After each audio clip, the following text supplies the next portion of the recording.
made in America, a man who's putting his money where his mouth is. Thank you, sir. Thanks, Craig. I appreciate being on. I really do. House Minority Whip Steny Hoyer, Democrat from Maryland, is with me now, also wearing a red tie. I should point out now, I suppose, that I'm not wearing red because I'm an idiot. But you didn't get the memo, well, Craig, I think. That's maybe the problem.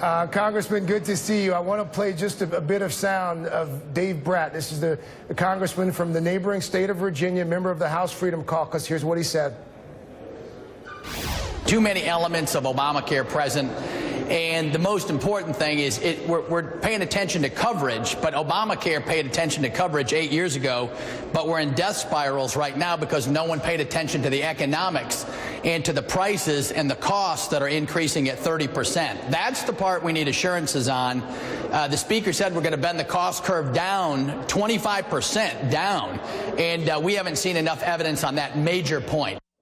That was just a few minutes ago here on the program, Congressman. Congressman Brat there insisting that it's about costs. What say you to that? Is that the problem with this bill?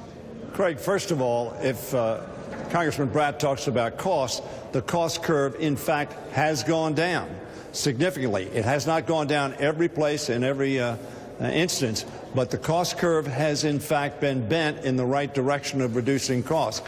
Of course, what the congressman wants to do will increase very, very substantially the cost for every American who has insurance, whether they have employer-based insurance or they're on the private market for their insurance. David Brat's suggestion will increase their costs very radically.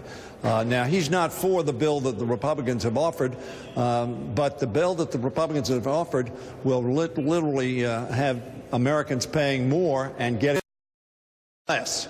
It will have Medicaid put at risk and millions of people losing their coverage under Medicaid over the years, and it will put Medicare at risk by defunding it and making it lose its fiscal viability much sooner than it would under the ACA.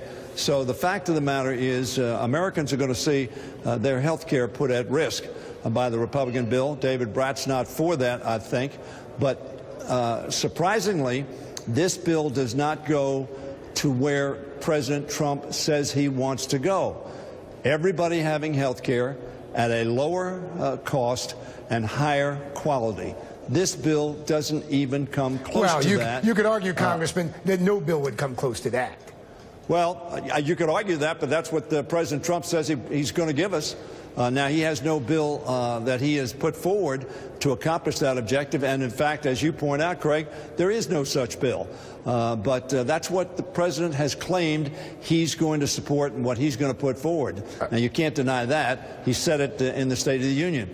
But the fact is the bill that is now being considered without any hearings, with 48 hours notice to the American people, with no American being asked to come in and testify as to what they believe the effects of the bill will be. The committee's marking it up. They're rushing to a judgment, in my opinion, because they don't want the American people to see how drastically this will reduce their availability and affordability of health care, and then transmit that message to the members of Congress. And as you know, the Republican Party is deeply divided on this issue. It's interesting.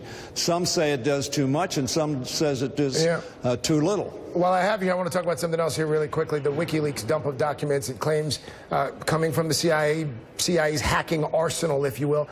NBC News has not indicated the documents, the CIA not commenting on the documents, but they include techniques to hack into common devices like phones and televisions, computers as well. Back in 2010, the Obama administration promised to work with tech companies like Apple, like Google, to disclose vulnerabilities on an ongoing basis. These documents are dated from 2013 to last year. Did the Obama administration drop the ball here, Congressman? Look, I think, frankly, the CIA should not have been in a position where its documents were subject to being hacked. I'm very concerned about that. So, in my opinion, not only CIA, but other federal agencies need to make very sure that their information systems are secure. And whether it was the CIA or other agencies, we need to have a full-scale hearing about where we are and where we need to be and how we're going to get there. House Minority Whip Steny Hoyer joining us this afternoon. Congressman, thank you. Thank you, Greg. Spying on